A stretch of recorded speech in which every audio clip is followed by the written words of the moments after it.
Chapter 5, Genesis chapters 4 and 5. Cain is a fool. Things started off so well. Israel's God orders the cosmos single-handedly and puts Adam and Eve, his special people, in a garden paradise. We should all have it so good. But by the time we get to Genesis chapter 3, we have a series of problems on our hands. Adam and Eve are exiled from the paradise with armed and loaded angels guarding the way back in chapter 3, verse 24. The big questions at this point are, what will happen next? Where will they go? What will they do? And will things get any worse? Why, yes. Yes, they will. Genesis chapter 4 introduces us to Adam's sons, Cain and Abel, a story we glimpsed in the previous chapter. Cain, the older, will quickly follow in his parents' foolish footsteps. His, too, is a story where disobedience leads to death and discord. Like father, like son. The story begins with some things that come out of nowhere. Cain and Abel each present a sacrifice, but God accepts Abel's and rejects Cain's. This favoritism, which isn't explained, prompts Cain to be angry toward his little brother. Okay, but how did Cain and Abel even know what sacrifice was and how to do it?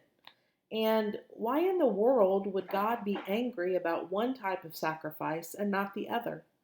Somebody throw us a bone here. Well, this is a puzzle, unless we remember that we are reading a story of Israel in miniature, just like the story of Adam and Eve.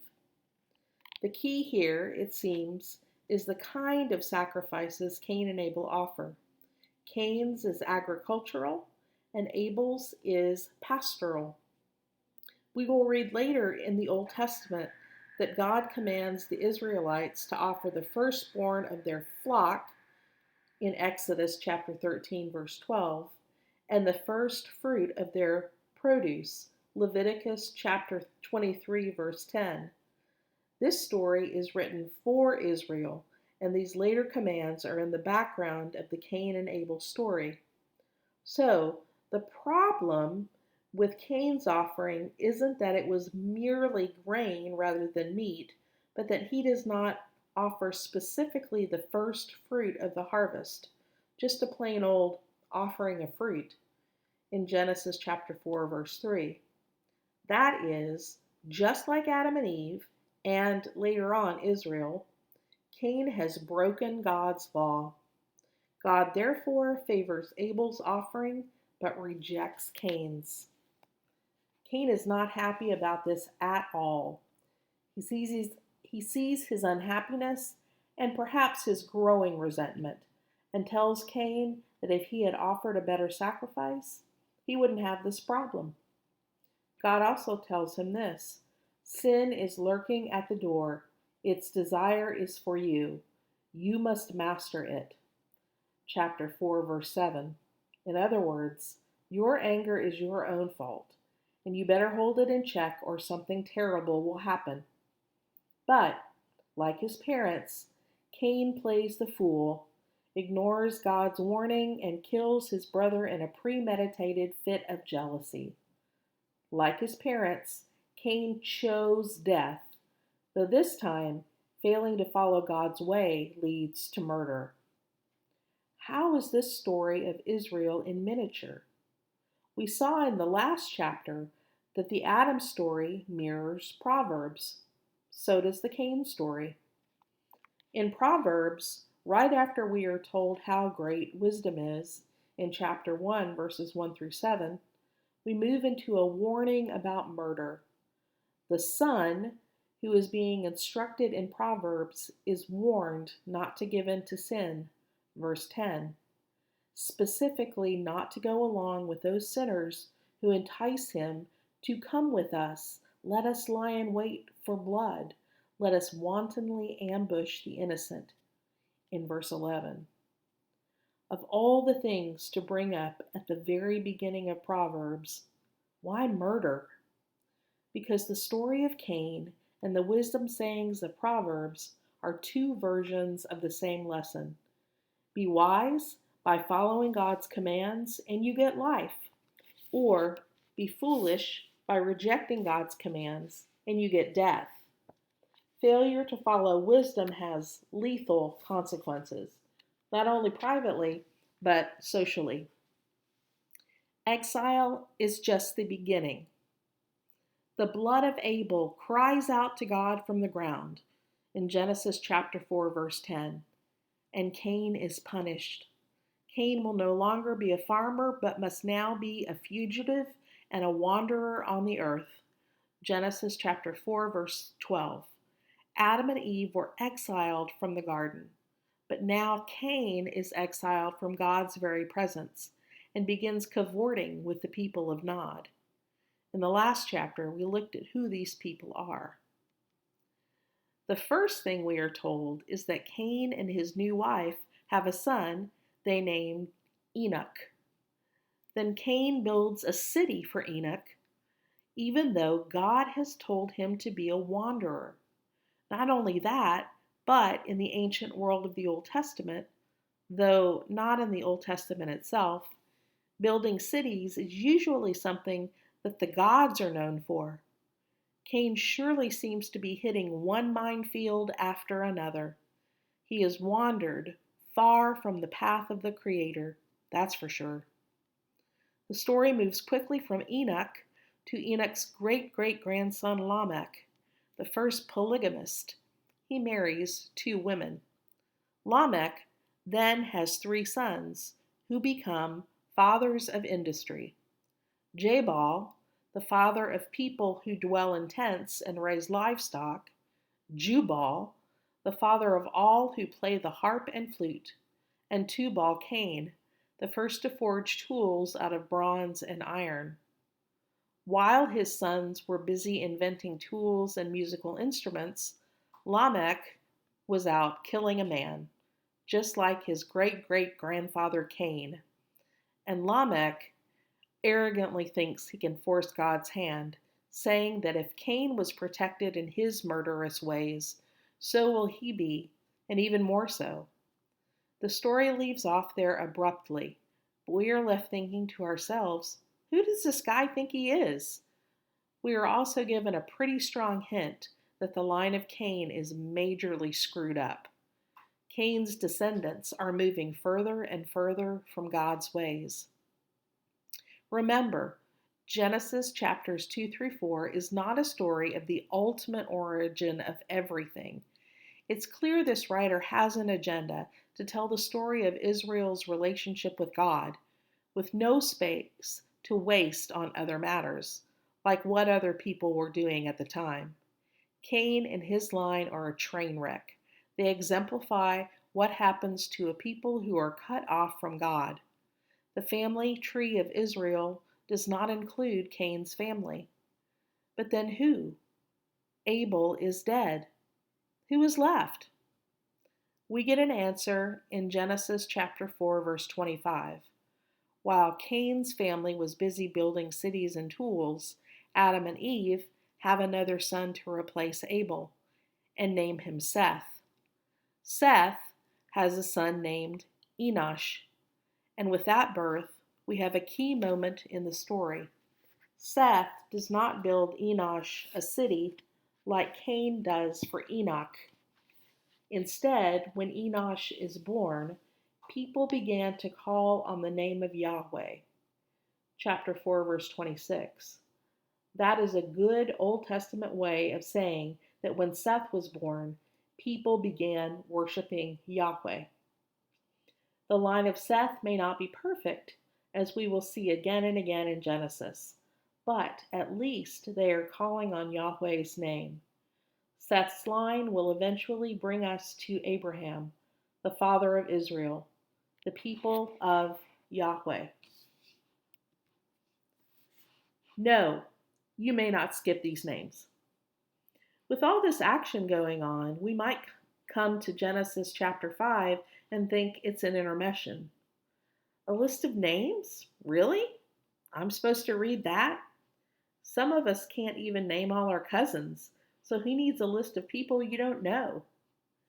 We might have grown up thinking that so and so begat so and so was another way of saying, skip this section, it's not important, and will just make me insecure because of all the names I can't pronounce. But in the Bible, these family trees are more than just an excuse to get up and go to the bathroom. So skip over them if you must. We can't force you to read, but we want you to feel just a little guilty about it. While we might find it boring to read another family's genealogy, most people find their own family history at least a little interesting. People often wear their ancestors like a badge of honor, finding it meaningful that they are descended from a pilgrim, George Washington, or Babe Ruth. Biblical genealogies remind Israel that they are a part of the family tree whose roots are firmly planted in a relationship with their Creator and Redeemer. They are major elements in Genesis that connect the past with the present. The genealogies are a reminder that they are still connected to the people of God from way back. The genealogy in Genesis chapter 5 also connects Israel to its past and moves us forward to where the story is headed. Chapter 5 begins with our second "this is the account of" phrase, so it introduces a new section of Genesis. The genealogy is like a map, making sure we know that the story is headed down Seth's line, not Cain's. It is the line of Adam through Seth that is close to God, not the line through Cain that gives us people like the arrogant, murderous Lamech. The genealogy also lets us move quickly to the next scene, like when movies skip over a lot of time by saying, 5 years later. Chapter 6 starts hundreds of years after the end of chapter 4, and chapter 5 gets us there. But one thing about this list of names jumps out at us is how long the people live, almost 1,000 years each. That's an awfully long time. The famous Methuselah gets the prize for living the longest, 969 years old. Adam did pretty well for himself too, living 930 years. Seth was 912, and so on. The only ones who did not break the 900-year barrier were Mahalalel, a mere 895 years old, Lamech, 777 years, no relation to Cain's Lamech, and Enoch. This Enoch, no relation to Cain's Enoch, doesn't die at all. He inexplicably walked with God, and then he was no more because God took him, in Genesis chapter 5, verse 24. It would be nice if the writer filled us in a little about Enoch, like what did he do differently than everybody else, and what it meant for God to take him and for him to be no more. Maybe everyone knew about Enoch and needed no further explanation, which is another reminder to us, as if we needed it, that we are modern people reading ancient texts. What accounts for people living so long? To understand, we have to rid our idea of genealogies as we know them today. That means we shouldn't be calculating the age of the earth using these genealogies, as Anglican Bishop James Ussher did back in the 17th century. He decided, based on these genealogies, that the earth was created on Sunday, October 23rd, 4004 BCE. A careful study of biblical genealogies and genealogies of the ancient world in general shows that they do not have a point to make, but an accurate historical timeline isn't it. We need to read these long lifespans with ancient eyes. It helps to know that Israel's neighbors use big numbers in similar ways, which we can see in an ancient Sumerian list of kings that scholars have cleverly dubbed Sumerian King List. These kings each ruled for thousands of years before the flood, the longest reign being 65,000 years, but they ruled a mere 900 years or so after the flood.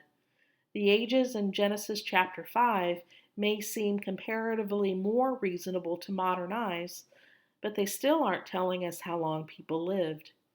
Both the Sumerian king list and Genesis are using the idea of superhuman lifespans to say that the flood was a major shift in the human drama. People would stop living such long lives. We end the family line of Seth with the birth of Noah.